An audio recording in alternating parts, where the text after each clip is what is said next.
Welcome back to the Raised Hunting Podcast, everyone. I hope you guys have had a Merry Christmas and a Happy New Year.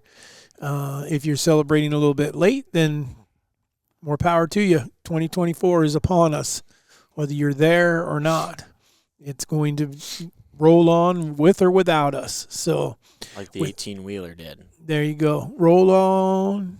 Yeah, that's a song. That was All right. rough. So anyhow, but before I introduce the topic for today, I need to introduce Warren and Easton. Warren Hey, what's up, guys? Warren is Hello. now a full year older. So do you feel any different? Nope. Feel the same? I'm calling myself 30. That way, You You're sure ready look for like I it. get to 30, I'll be. I had since I was 23 people that I was 30, so I'll be good with it because I'll feel young. Like, holy crap, I'm still only 30. Gotcha. All right. He's not 30 yet. I'm 40 then, because when I get to 40, I'm going to feel like I'm 23. I'm going to feel 70. It's preparing your mind. Okay. All right. So anyhow, do we need to shout out to any of the Spotify guys? They've been doing Well, good since job. we recorded the other one an hour ago, I don't think we can really do that yet. You don't use your head too much. I do use my head, and they'll go out separate weeks. Yeah, what are we We're supposed trying to do? make Just sure we crap have what these they're on gonna time review? for Okay. you guys. So we are recording back to back because so we've really, been playing catch up. Let's just be honest here. He's not even 29 yet. 28. 28 yet, okay? Yeah. His birthday is in 2 days. It's not New Year's. It is the day after Christmas. When okay? it will go out, though, But it's whatever. I would David's be trying 28. to deceive you guys. I'm not deceiving anyone. I'm trying to make it like timely and relevant. Yeah. I'm transparent. But Whatever. you could probably see how it would be hard for me to shout you guys out when the other one that you guys would be commenting or reviewing hasn't even gone out yet. So Kids these days, you can't take them anywhere. All right, so I'm going to introduce the topic then. We're got two separate topics that kind of mesh together. The one is hunting a nocturnal deer, and don't go into your story yet. But how to find that deer that just doesn't want to seem to show up in daylight. But the other one is, and I'm more excited about this one because this one I think has everyone will be able to relate to it. Not everyone's going to have a nocturnal deer to relate to. We're curious if everybody's going to relate to it. this We don't know. This one's really a kind of a survey. Okay, well, this one, the next part of this is gut feeling. You ever killed a deer off of a gut feeling, or what is it that you think about that gut feeling? How do you contribute to it? And I'm sure some of you are already sitting out there going, "I contributed to a fart," or something like that. You know, that We'll feeling. get more in depth on what we mean by that. Yeah. We have a term for it. Hunter's gut. I don't call it that, but Hunter's call What gut. do you that. call it? I don't call it anything Okay, well, and because so I don't want to name it. I don't want to talk about it. well, we're going to say hunter's gut for this instance right here. And what we mean by that is that you have a distinct feeling when you're going into a hunt that you know it's going to happen. That you know this sit. Me personally, I never say it because I then don't you're want to afraid to jinx it. Yeah. But like you have a different feeling than most sits, and it ends up being correct. So that's what we're going to dive into partly. Okay. And then the nocturnal deer part, I was also mentioning that Which one do you want to do first? Easton made a joke about spotlights. Yeah, And the question if was, you've how do seen you this- find your nocturnal deer? I said, just use a thermal and a spotlight. You'll find them. This dude, so apparently some guy, have you seen, this guy was just on Jeremy Flynn's podcast, the hunter one, and he killed a gigantic deer. I'm sure you've seen pictures of it. I mean, it's huge, like 230 something. And then supposedly They're it's saying still that went netting. 230, or they actually measured it at 230? No, it was 230 something. Like somebody else scored it. Wow. And supposedly netted like 206 or something like that. So it's huge. Big, yeah. And so this dude goes, one, it seems very confirmed, but I don't have any of the details and everything, so I don't want to talk too much because I don't know enough of the information yet. But from what I've understood, and I've looked at a bunch of sources now that it seems correct, the rack is now in the hands of the Ohio DNR. So I think it's pretty apparent that there's enough Do you know going why? on. Well, supposedly he poached it. So, Oh, that so this is sucks. yeah, absolutely. Well, and then he's stupid enough that he goes on Hunter podcast and Jeremy and them's podcast and is blabbering about this deer and telling his whole story and everything. So it's all recorded. But then somebody else had pictures of the deer, and it was either 15 miles from where he 20. said that he shot it, or it was 30 miles. No, it was 20. I just read it. It was 20? Okay, so 20 miles from where he claims that he shot it, the guy's got photos. Which I don't want to, hopefully no poachers listen to our podcast, because I don't want to tell them this, but you're a moron. If you think there's any deer left in 2023 that 2024 that people don't have a picture of, you're kidding yourself. Maybe 1%. But at 230, I'll bet you I would bet money that there's almost no deer anymore that you could go and kill that nobody had a picture of. Nobody. Now, maybe that you know of, but no one that has a picture of. So then so you got to assume any deer that you're going to shoot or you're going to poach, somebody has a photo of it. And obviously they're going to know where that is. So you can't do this whole 20 miles away thing. If you say, oh, yeah, I shot it and was 2 miles away, well, that's a lot more believable story. Yeah, but the problem lies in that he didn't have permission anywhere that someone would have figured out whose land were you hunting on. Yeah, but at the same time, could you say that some people are going to say, oh, well, it was 2 miles away, great chance that was him, and move on with their life?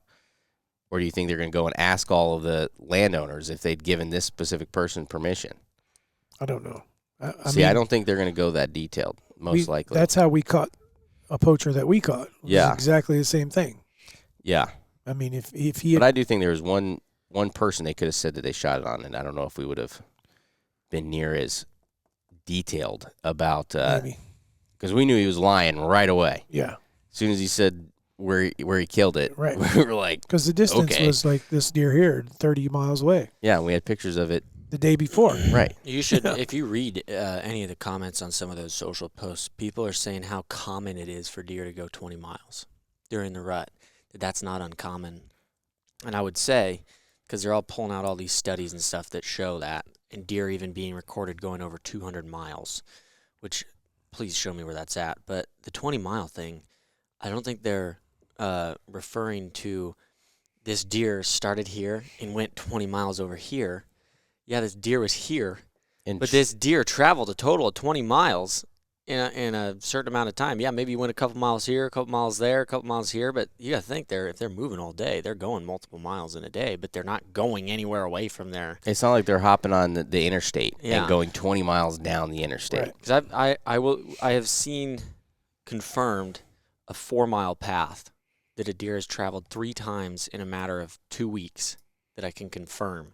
So just that right there is at least 12 miles straight line, doing way more than that, you're sure, because he's going back and forth and stuff. But I don't know. 4 miles is what the distance he was traveling. Yeah, you'd go 4 miles, then he went 4 miles. And he did it 3 times total, which is just 12 as a straight line. So you have no idea how many.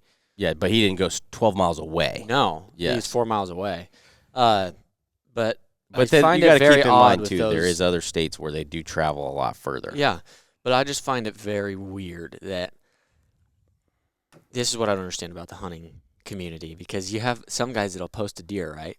Big deer, and everybody chastises them left and right, like, oh, that was BS, or must be nice to do this or that or the other or whatever. Basically crap all over them, right? But then you have a guy that does this, and he, from everything we can tell, again, we don't know all the facts, but from everything that has been released on it, he's been caught. Everybody is still on his side, defending him, saying that you have no idea, deer go 20 miles, this, that, and the other, like, and everything. It's like, where does the line get drawn of why do you chastise this person that may have done it perfectly or done it completely legally at least, and then this person that has been confirmed to have done it illegally and we're defending him? I don't understand why it's all judgmental. I don't get it. I haven't seen the article. I just have heard what you guys have told me, so I'm going to... Well, I mean, his story, too, is also terrible. Like, he borrowed a crossbow. So he borrowed a bow, went in on 8 acres or something that ended up being 30 acres, and so he forgot about 22 acres somehow, and then that he's got no pictures of the deer or anything, and the deer is just there. Just happens to walk by him, and he kills it. You know, and then too, which that is very possible. Well, I don't think that most people are forgetting 22 acres of what they were hunting on or borrowing a bow. You know, like what made him all of a sudden say, hey, I want to go hey, can I borrow your crossbow? I want to go hunting today. Like, what are you doing? I mean, that doesn't add up. I don't. Like I said, I haven't seen any of it. Well, and from the small bit of conversation that I've seen too, he sounds like an idiot. I just wanted to say that because he pisses me off that he's a poacher and that he goes and takes a world-class deer from hunters out there doing it right. So absolutely. To that guy, if you are guilty, you are a piece of shit. And if you want me to say it to your face, I'd be happy to, because I'm sure I can beat your ass. What I was getting ready to say is hats off to the podcast that got him on there. Maybe they baited him on there to try and catch him. They did not intentionally, because they've already come out. They're like, yeah, the people are joking about having a follow-up podcast with him, and their comment back to it was, yeah, that might be a little difficult if he's in jail. So how awesome would that be if they went to the prison, yes, and did a follow-up? That would be epic. That would be freaking hilarious. Yeah, they didn't know. Like they just knew a guy had killed a big deer, and they thought it was pretty cool. And then all of a sudden that comes out. That would be where I would go, ew. It just goes to show you don't know. I mean, and I think all of us, I don't want to be one of those that as soon as I see a big deer that's killed, immediately go, oh, it's a high fence, or, oh, he did something wrong. You know, I want to be the one that's happy for that person. Yeah. Awesome, man. Congratulations. As long as they did it legal. The moment that they didn't do it legal, they're not a hunter. They're a thief. Yeah. They're stealing from all the rest of us out there that are trying to do it the right way. Well, and the thing I think that really sucks about it, too, is the dude, well, one, obviously the only thing he cared about was recognition, because he goes right on a podcast and stuff. Like, he's clearly not using his head. And then, two, I think this is purely speculation, but if you went and borrowed a crossbow, you probably weren't that big of a hunter yourself, right? Like, he probably, if he's hunting with a crossbow, because I believe crossbows are legal in Ohio, he would already own a crossbow, right? Because he's hunting some. Yeah, but he doesn't even care that much, but he just sees a deer this big and wants everybody to know that he killed it. And so then he goes and takes it is what I'm trying to say is, you know, that what that deer means to that poacher compared to the other guys that were probably hunting it isn't even comparable. No. And they'll probably never have a chance to hunt a deer like that again in their lifetime, because he decides he's going to be a piece of shit. Yep. Sucks. At that guy. Yep. Yep. That sucks. All right, onward. A little bit off topic there. Which one do you think he had hunter's gut? No, I don't think he has any hunter's gut, because he ain't a hunter. Spotlight might have helped him out. Let's do our theory first, because I think this one's dogs. Interesting. Dan. We got a couple dogs that got a gut feeling that someone's coming in the door.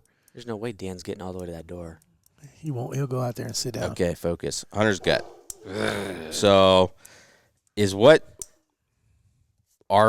my definition, because I guess this could vary for all of us, but what I say my definition of is when I get a feeling in my stomach that I know I am like a nervousness, and I got a feeling that when I go into this hunt, that it is going to result in either me. Typically, I believe that this is going to be the sit that I'm going to go and I'm going to kill this deer. That is what I would define as hunter's gut, and sometimes it is when the weather conditions and everything are perfect, but other times it's not. I just have some feeling. I differ with that a little bit, just because I have two different gut feelings. I have, because I did have it multiple times this year, did not work out. But I have a feeling of where I get super like nervous, and you feel like a little bit of adrenaline before I'm even getting in the stand. I'm anxious. I'm like excited and nervous all at the same time, but I don't have it in my head that like, oh, you're shooting. I had multiple times where like, oh, just things are lining up super well. The weather's good. There's deer in here. I have that feeling of, oh, this is going to be a sit. This is going to be a good sit. But then I also there's times where it's different. I can recognize it, but it's different when I'm like, oh boy, I better be ready. I think I'm going to shoot a deer today. But I don't dare say anything because I'm not jinxing it again. Now, I've only had that falsely, I think, once ever, the feeling of like, oh, you're shooting something. But that would be my difference in them, because there's a difference between just being nervous and excited for the hunt, and then that, like, where you're like, ooh, this is what's yours? See, I don't know. it's stronger than that. I mean, it's one of those deals that makes you like. There's no doubt. If you've ever got 2 or 3 stands that all will work for the wind, and you're trying to pick which one, and you pick the right one and kill 180-inch deer, 120-inch deer, whatever your biggest deer ever. That's not what we're talking about, because you just chose right. Yeah. What we're talking about is you have 3 or 4 stands or 0 stands. It doesn't matter, because you're zoned in on one spot. Something has told you this is where I need to go, whether it's the weather telling you that, whether it's the things going on around you or whatever, but there's nobody going to waver you from going where you want to go. This is where I need to be tomorrow or today or whenever it is. And honestly, that was this year for me. When we moved that stand, I said the first time that I get a northwest wind, and the same thing last year with Brahma. When I moved that stand, and I was like, now all I need is the wind to get right, and I need to be here. I need to be in this spot. I honestly believe, for me, a lot of times it's the first time going into a spot that got to be careful, because that will be the feeling I have. But in Brahma's situation, when we got in there that morning, number one, there was no doubt in my mind that that's where we were going to go. No doubt in my mind that there was the opportunity to kill more than one deer. There was a couple of deer coming through there that I would have shot, but he was definitely one of the top ones, And then when we climbed in the tree, and I look down in the dark, and I can see that my rub tree has been just demolished in a day and a half. I was like, game on. This is it. And I actually verbalized. I did verbalize it. And typically I don't say anything either, but I told Nick, because I was jacked. I was like, we're in the right spot. This is it. This is what's going to happen. I don't know when or where, but at the same time, I would say that there are an occasion when you don't get the shot. You have that feeling, because the other one was huge. And I remember having the discussion with you, and that was with Juice, sitting in Midget that morning. And because you even asked me, are you sure you're going to hunt this with a southwest wind? And I was like, he never comes from behind me. He's always in front. And I said, we're going to get winded by some deer, but it won't be him. And then we saw like every buck in the world. And I was like, it's just a matter of time. And sure enough, he showed up. Yep. So, the most impressive one I've ever seen was yours with that elk that day. Which elk? When I killed my bull back in Montana. The last one I killed, this just a little raghorn. Right across the ridge on the other ridge. Yep. Yeah. For context, we were staying in a cabin, and we would go up on top of this mountain behind the cabin every morning, and we would sit there and we would glass for elk and find, because the elk were going from alfalfa fields up into the mountains, and we would try to pick out the herds and see where they were all going. Well, it was usually we'd sit there till 8:30, maybe. Hopefully we were in elk before then a lot of times, and so we were moving before even 8:30. I don't think we'd ever sat past 9:30. It was like one of those deals where if you weren't seeing the elk after 9:30, you weren't going to. They were already in the timber or something, or they were already where they were going to be. And so that morning we hadn't seen it, which was weird. We hadn't seen any elk. I don't think we saw a single elk, did we? I don't think so. We hadn't seen a single elk at all, which we'd been seeing almost 100 every morning.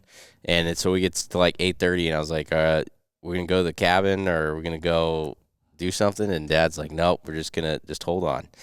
Okay, so I'm like, okay, whatever. Gets to 9:30, and I'm like, okay, how about now? I mean, we still haven't seen an elk. And he's like, nope, we just need to hold on.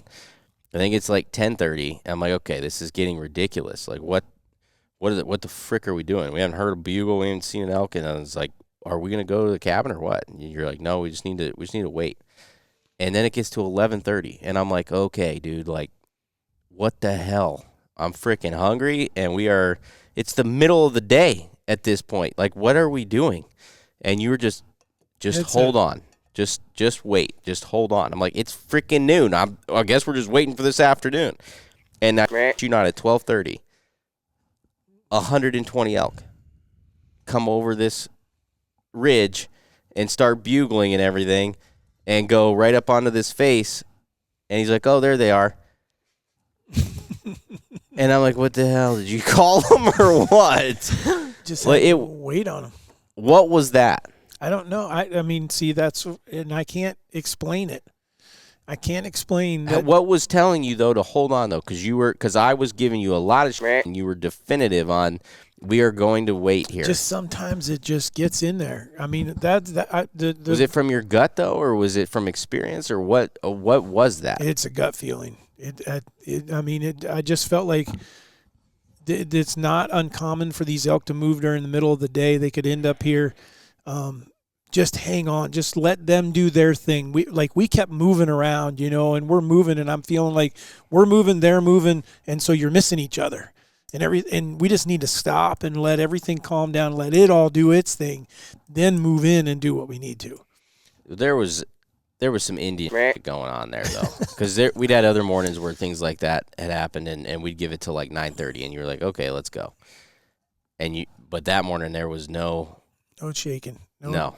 But because the one that comes to mind if we're gonna throw elk in there was with Will Primos. I've never been so adamant in my life, and that was partly experience. And I had been at that spot, and it was the wind driving me. The wind told me. You're gonna have to explain it. Well, I helped Will Primos one year kill a bull in Wyoming. We had been on a hunt, 4-day hunt or a 5-day hunt, and we were 4 days into the hunt, and Will hadn't had a shot at a bull yet, and so he asked me to help. I was there to call, and he asked me to help the outfitter, and I was like, well, I mean, you're not really supposed to guide the guide, type thing. I was like, I don't want to step on any toes, and he said, no, I just think that give them some ideas on what you're seeing, and so I did. But the day before, we had eaten lunch at a certain spot, and there was a big rock cliff that came down into the timber and a logging road that rode right by it. And as we were sitting there, I noticed that the wind, because of the rocks and the way the water laid, the wind was blowing exact opposite of what it was blowing when we were outside of the trees and everything, and it was consistent. I was like, this is one of those rare spots where the wind's always going to blow this way. It doesn't have a choice. It's coming off of the mountain. Doesn't matter which way it hits the mountain. When it gets down to this bottom and hits this rock, and then the thermals suck it down here. And so I was joking with those guys, and I tossed my apple core out. And I said, if I was the guy hunting here, I would have a tree stand right here, and I'd kill my bull every single year right here, right in this spot. And so then this all takes place later on that day. The next day I'm going to be taking us all hunting. And I said, well, I want to go to my apple spot. And sure enough, to make a long story short, we ended up there. And sure enough, 100 and some elk come over the hill, and Will ends up killing like a 330 bull that walks out at 30 yards. And plenty more to come. I mean, he would have had opportunity at other bulls had he not shot that one. And I would bet that to this day, if those guys have been doing their thing, those elk are still doing that. Yeah. But it's, man, in 30 years of, not quite 30, yeah, I guess it's about 35 years of elk hunting now. I've only seen that twice. I've only seen 2 spots. One is in Montana, that one in Wyoming, where I could tell you, like hunting with Primos this year, there isn't a spot there yet that I have stumbled on or fallen on there or looked at and went, oh my gosh, this is where you're going to kill one every year. Yeah, there's a meadow that we could come here and call a bull in or something like that. That's possible. But this is what I'm talking about this is it. Yep. You just got to be there, and they're going to be there. And so I don't know if someone's utilizing those 2 spots, but 35 years, only 2 spots. That's not too. It's not a very high percentage. Not a high percentage. So, but occasionally you get that going on with white-tailed deer, and you just absolutely know, and it's so much fun. So let's try to dive into it though and figure out, where does that come from? Is it something that is like in us from our ancestors and it's instinctual, or is it from experience and a culmination of learning things that you get that feeling? Because I'm trying to think of when I was a kid, and when I say a kid, like 12 to 18, if I ever remember having that feeling. And I know I have for a while, and I'm young. when you were that age, though, 14 is the first one I remember with Mom. with Mom, was it from anything she said or anything Dad had said or anything? You just Dad didn't tell us where to go. Mom didn't. Me and Mom went and got me out of school, and Dad was gone. And we said me and her were gonna go try to hunt. And me and her looked at the wind, and we said we should go here. And I said, I feel like really good about it. And then I didn't say anything else the rest of the night because I was scared, and shot a deer at 25 yards with my mom. I know this year with Nick in Colorado, I knew we were going to get shot that mule deer. I knew he was going to be there. That's the last one, though. Like BG, I had a good feeling. I didn't have a distinct feeling that this was going to be the morning. Well, I appreciate that. I did. I mean, so that's where some of it is not just a gut feeling. Like some of it is, I mean, we had history with him. I'd seen him out of a stand really close to there, 2 years prior. We knew he was in there all last year, and we kind of stayed away from him. We didn't want to push him and everything. And I knew what wind you needed. And I was like, you get that wind, and that deer has a good chance of dying. The only thing that could screw you up is you're going in. Yeah. If you bump him going in. Well, and that might have been part of it for me because I knew we bumped a couple deer going in. And I don't think you're going to be able to – we don't have a neuroscientist here. I'm just trying – I mean, but Yeah, you I can don't think think of attributing – I can definitely say that I think it further into hunting, I do believe a lot of it's coming from experience where I know that these factors are all in my favor, and I feel as though I know this deer or whatever it is well enough that this is going to happen. Like Bullwinkle was the last one that was really, really distinct that I knew that night for whatever reason. I knew it. I knew it was going to happen. And I've had a lot of other nights where I knew I was going to see something or see the deer, but I think other than the Colorado mule deer, Bullwinkle was probably the last one where I had it, where there was no doubt in my mind that it was going to be that night. Yeah. Like I said, it's just weird to me, though. It's kind of a crazy, crazy thing. Because the other one was base drop. I was so positive that he had gone home. I was just. But see, everything you're saying is from experience. Yeah, but I mean, but it gave me that confident feel, and so even if it comes from experience, it comes from whatever.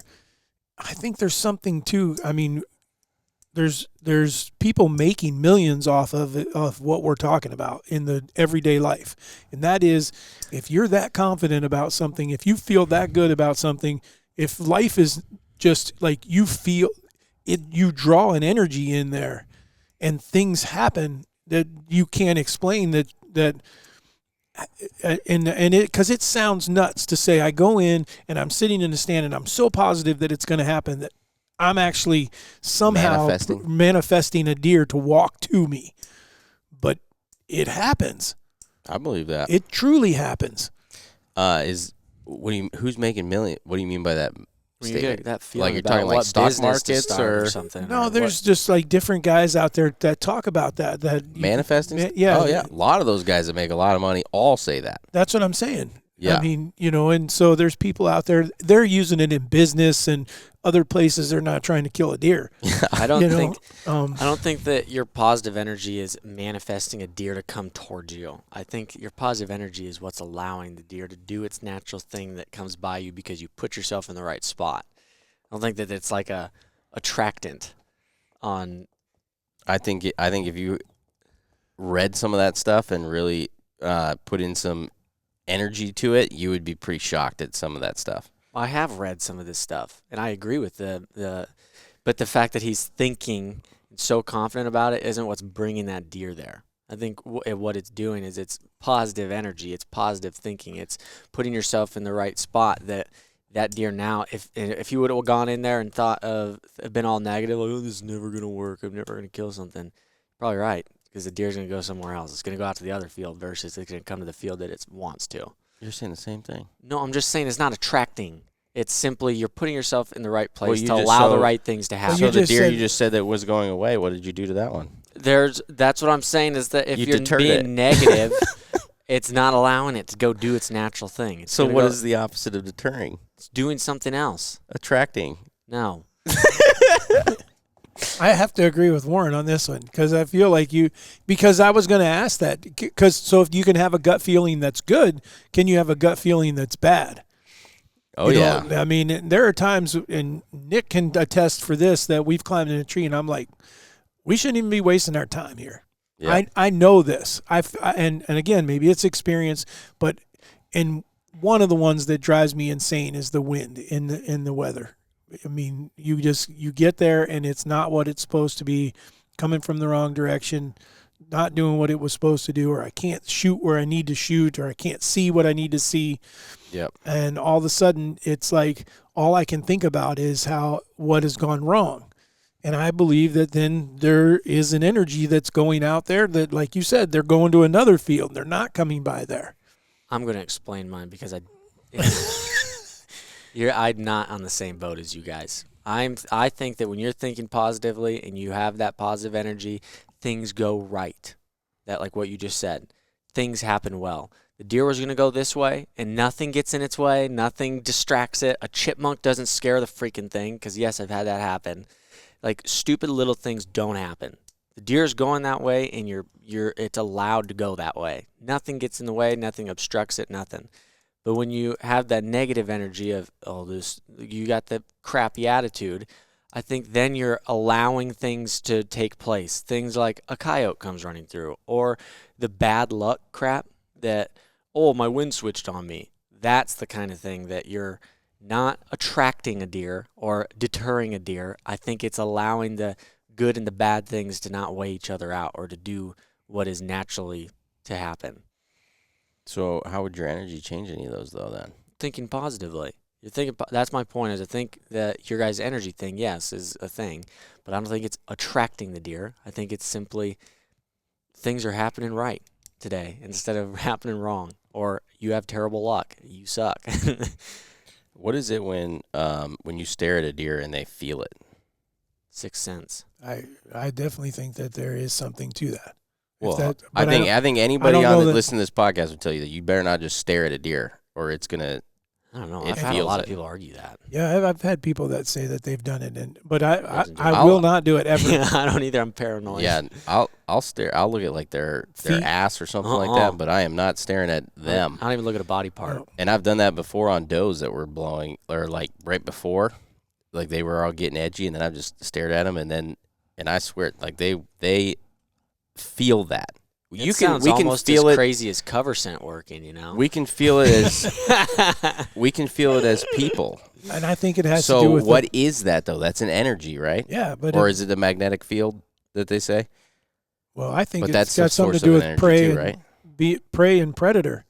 I mean, an animal that's being preyed upon is constantly subjected to the wild. What is after me? I mean, and it gets worse as you get smaller and there's more things, such as a rabbit.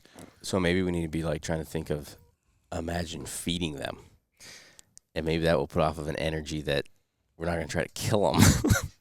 I'm just not going to stare at I've them. tried that. I've I can tried watch sitting 'em. there in the woods and talking to the does, saying that, look, I'm not trying to kill you, because I wasn't, and they don't care.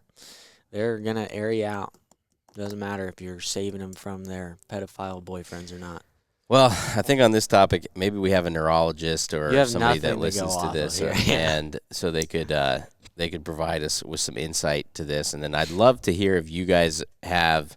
Let us know if you've had these same feelings or experienced these same things. I've talked to a lot of other people that have, but let us know if you guys have, because I'd be really interested to hear everybody's opinions and thoughts on this, because I feel as though there's absolutely something to it. The last podcast and going into this one are going to go together perfectly.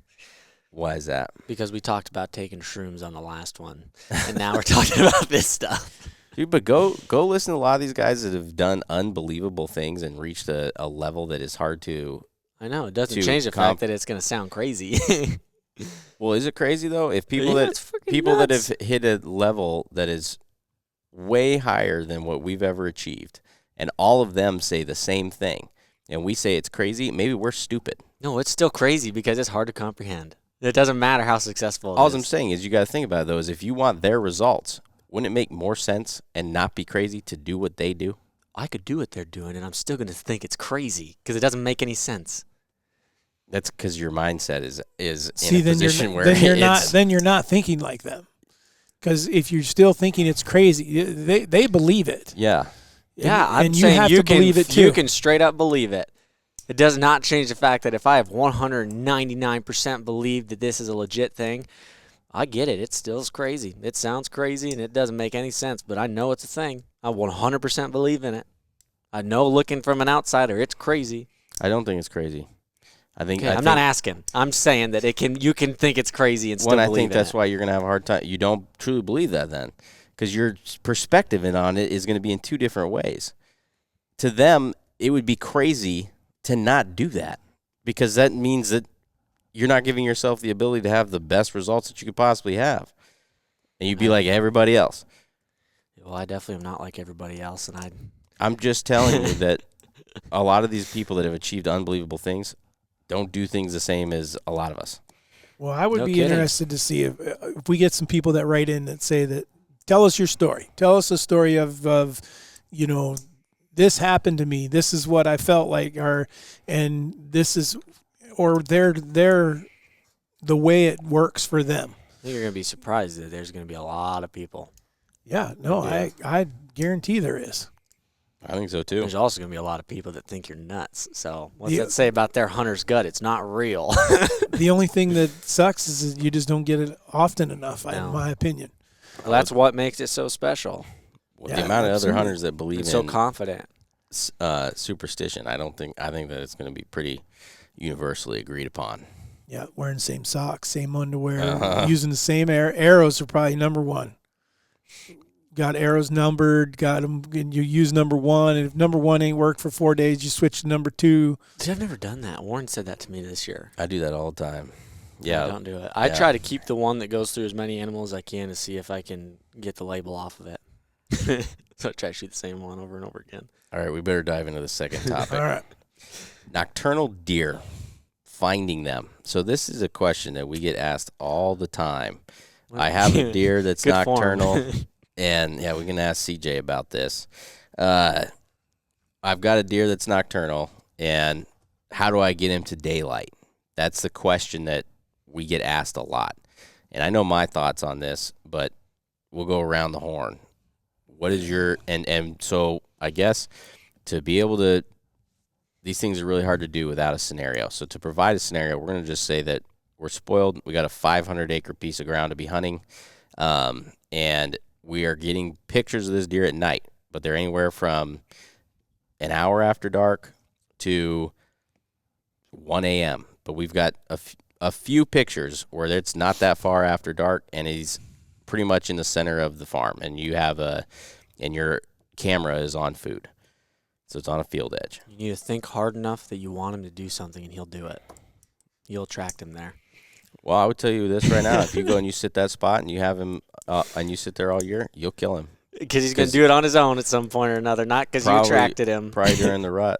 Well, we'll just keep doing things the way each of us do it, and I'm good with the way in my all things seriousness, I am going to find where he's at during the day. You're not going to make him do something. He's going to do what he's going to do. Or he's going to go find what he wants to find. So I'm backtracking. I'm sitting other places. I'm looking at other information. I'm seeing where he's going, trying to figure out what food source he's going to, if he's bedding in the same place all the time. As much information as I possibly can to backtrack him, So, basically. okay. I don't know how any of that had anything to do with forcing the deer there with your mind. I think I you're was thinking like joking. that you're teleporting and shit. No, I but- was joking with you guys saying that you can just think about something and And then that's he'll what do makes it happen. So if you want a deer to go from nocturnal to daylight, you just need to think about it. And I promise anybody out there that's struggling with nocturnal deer, think hard enough and believe in it, and they will show up during the day. You know, I would possibly take you up on that bet. You should. You should, because it ain't gonna happen. There's no way you can prove that. I mean, No, we'll find. We have plenty of deer that they never show up during the day like that. And what I'm gonna do is I'm gonna camp on that spot for the entire season, and I'll bet you They're I kill gonna it. show up at some point during daylight because they do random things. No. That's not because of your mind. How are you gonna tell me it's not then? Because he did it last year and you weren't there. Not if we don't have any pictures of that. So you have no way to prove it then? No, we had pictures of him at night the year before. You're not listening. There's a lot I'll find one and kill it just to show you.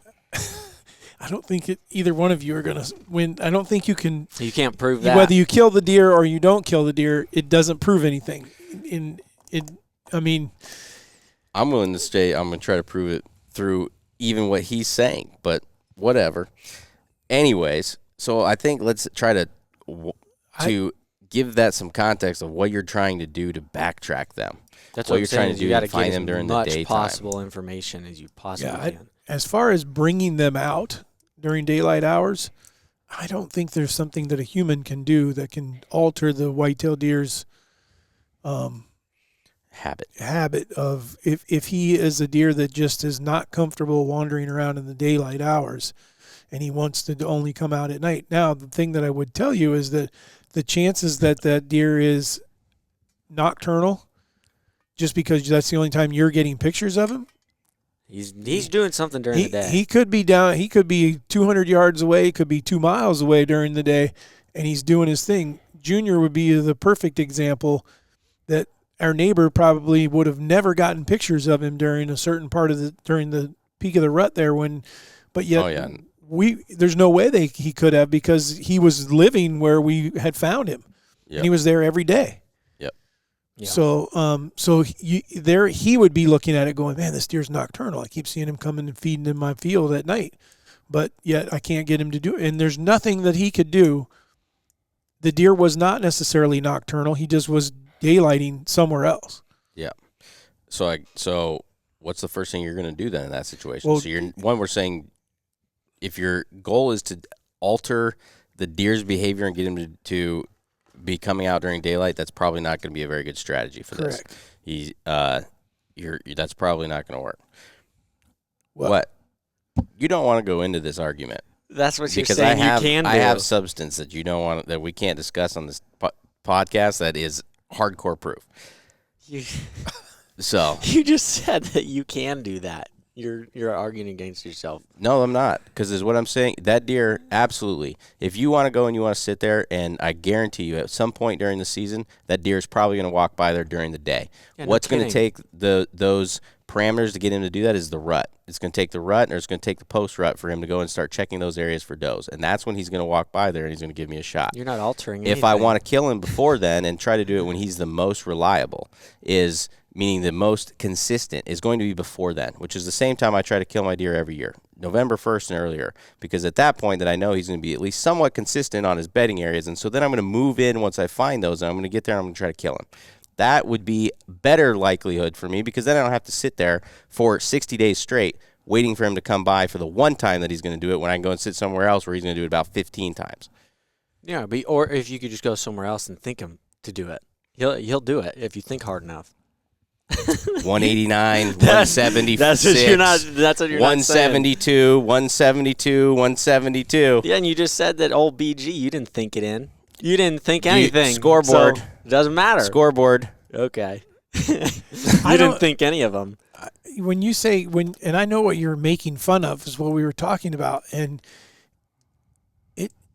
what you're saying is it's not like you just walk out and stand like I grab my bow and walk out here in the cornfield behind the shop and go, okay, I need a deer to show up. That's what he's making it sound like. No, and it's in a not. minute one will show up.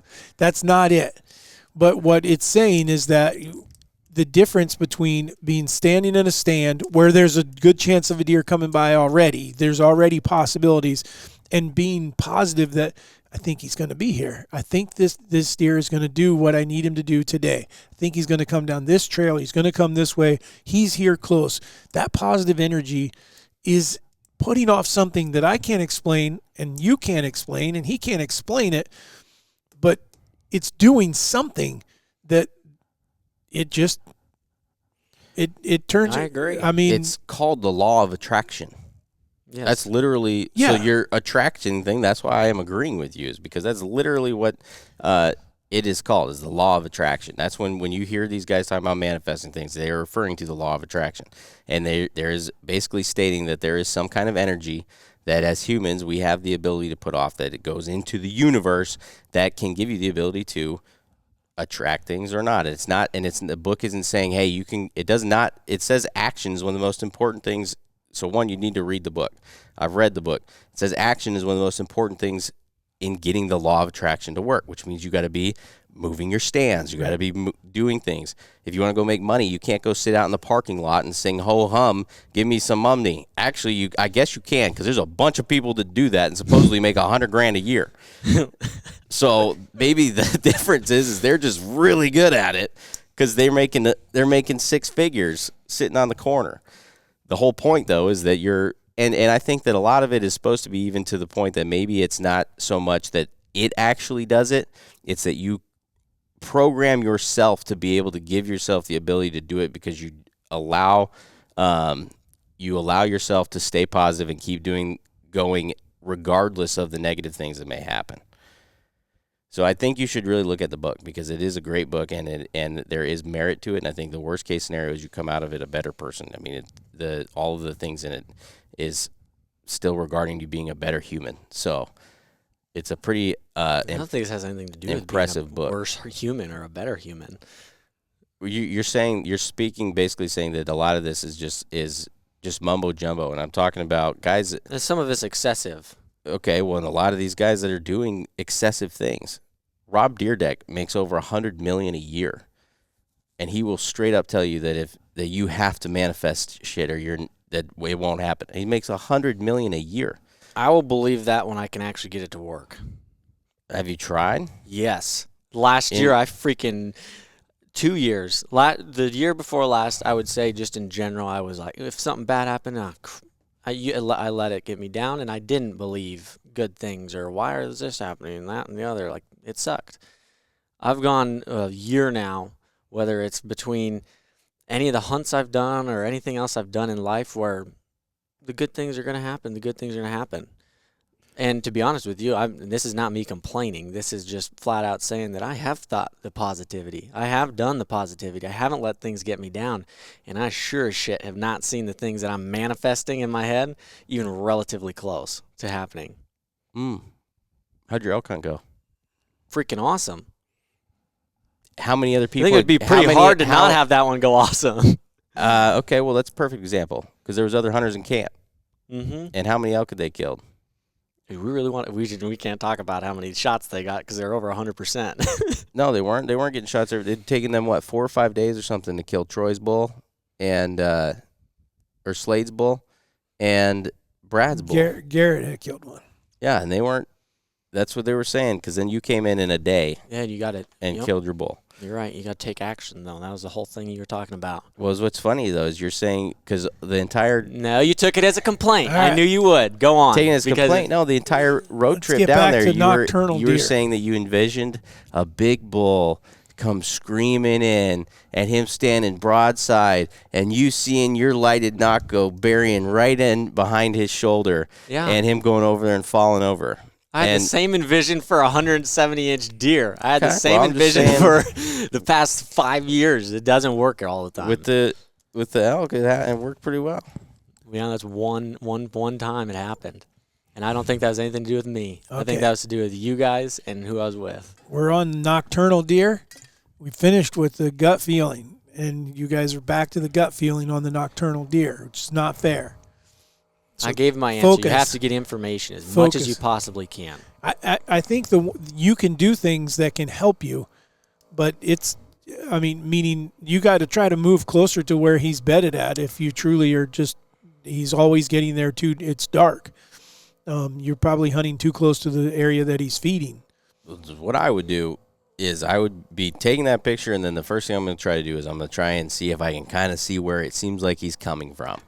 And that may be a terrible idea, but what I'm going to do is I'm going to look at a map, and then I'm going to, hopefully this is a property that I've already walked during shed season, and I have a few ideas of where he's bedding, or at least bedding sometimes. And then what I'm going to do is I'm going to walk that stuff, because I'm going to pray that I'm getting these pictures of him in earlier October, and I'm going to go and I'm going to put a camera over in the one that I think he is.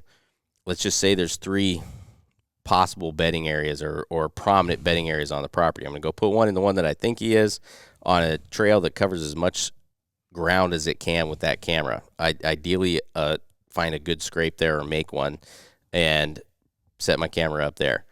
Then I'm going to put one in the second place, and then I'm also going to force myself to put one where I don't think that I should put a camera, or where I least think that he is. And I'm going to force myself to put a camera there, because I believe that if I'm getting pictures of him at night like that, I'm on the outside of his zone, unless it's early October. That's where the problem with this is, that the timing is going to make a big difference, because if it's early October and we have hot weather, he may only be going 300 yards before, he might not even be getting up before dark. So, but if it's mid-October or whatever and we have better weather, I'm going to assume that I'm just right there on the outside of his zone, and I'm going to try to expand out in all directions, and so that hopefully one of those things is going to give me the information. All I need is one. To me, I need one photo during the daytime in that time of the year, and I now have a really good idea of where he's at or where he's going to be at some point. Yeah. And then I have till November 1 to try to make that happen. Yeah, but trying to, I mean, like, the other thing is hold off till the rut and see if a doe drags them out. You know? You better hope that wherever they're daylighting, though, you have permission on, or you can hunt it, because otherwise you're going to be hoping something happens at some point during the rut or whenever he's going to come by at some point. Yeah. Been there.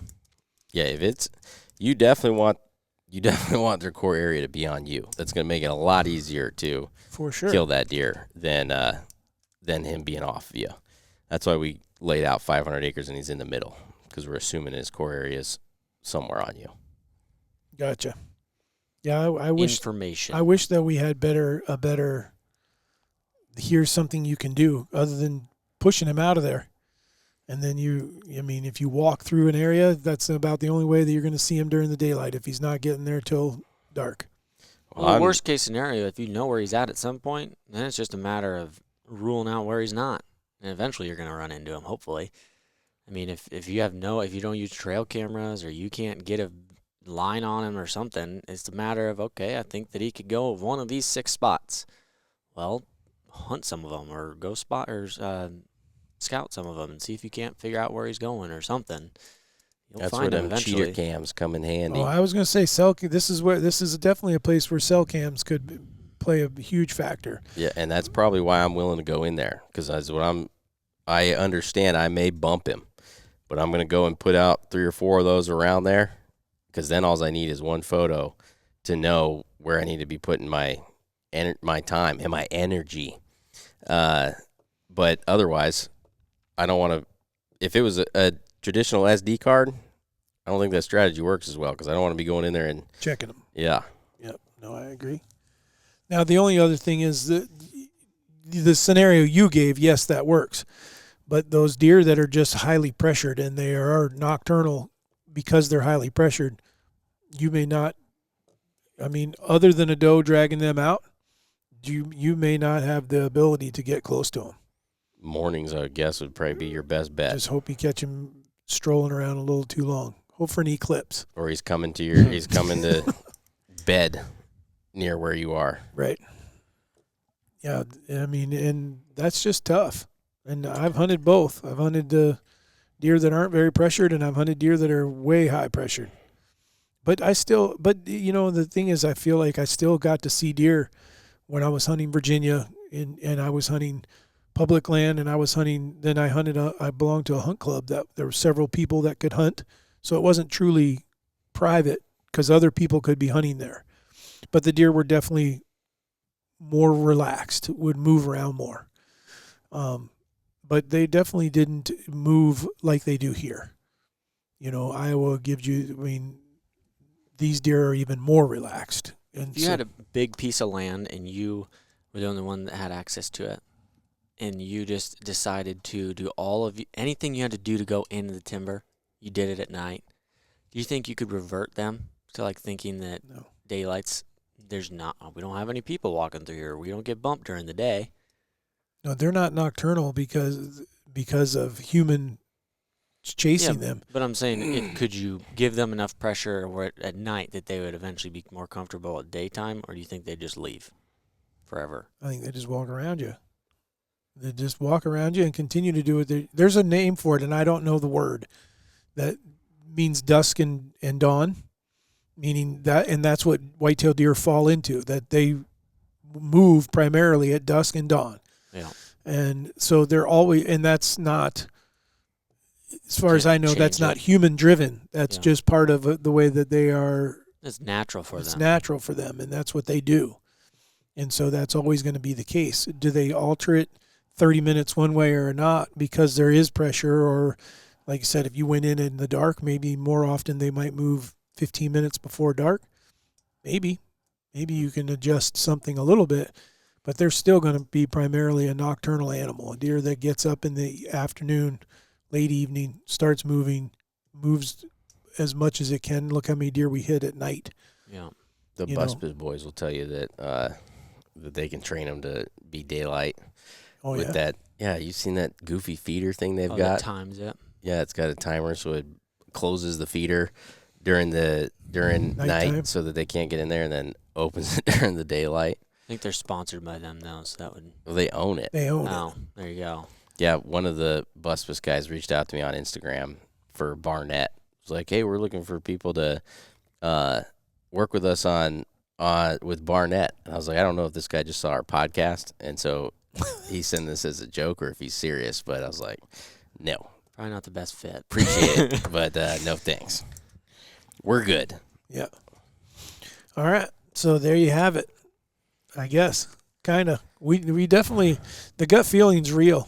He can make fun all he wants. But I agree with the gut feeling. I have it. Holy cow. you don't Keep going, Dad. Manifestation can't happen. That's what I'm saying. Yes.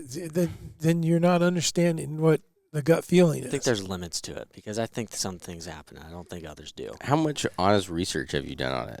I've read a lot about this because Joey jokes about it too, and then me and him end up sitting there reading about manifesting. Have you ever read the book, though, or talked to any of these people? Any of the books that you read, I tend not to because you drive me nuts with them. Okay. Have you read- Hold on. So you haven't? You don't? Is even- this something that we need to continue outside of the podcast? Because I feel That's like you're fine. wasting people's time. They probably love it. Huh? They're either going to love or hate Awful. this one. I don't know Most which one part they're is, going but to. I'm just I saying. think I we think that you move- got to we move on. make your statement after Onward, you've done the donkey. research. All right. Do you have a wacky fact for today? No. No I wacky mean, I can fact get at one. all.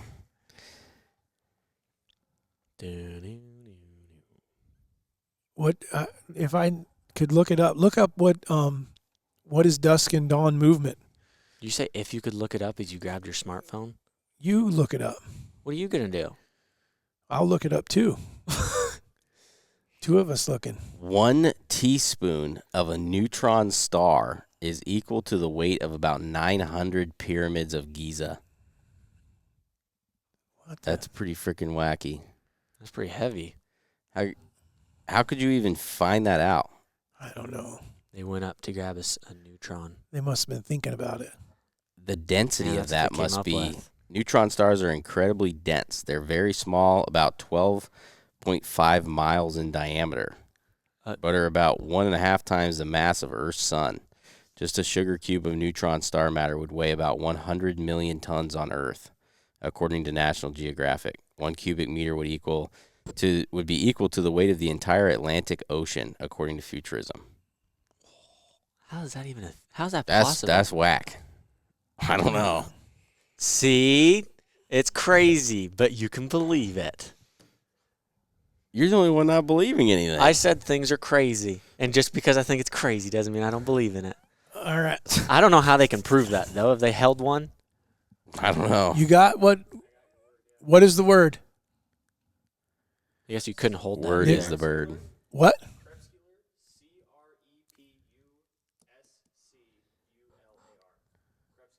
Crepuscular.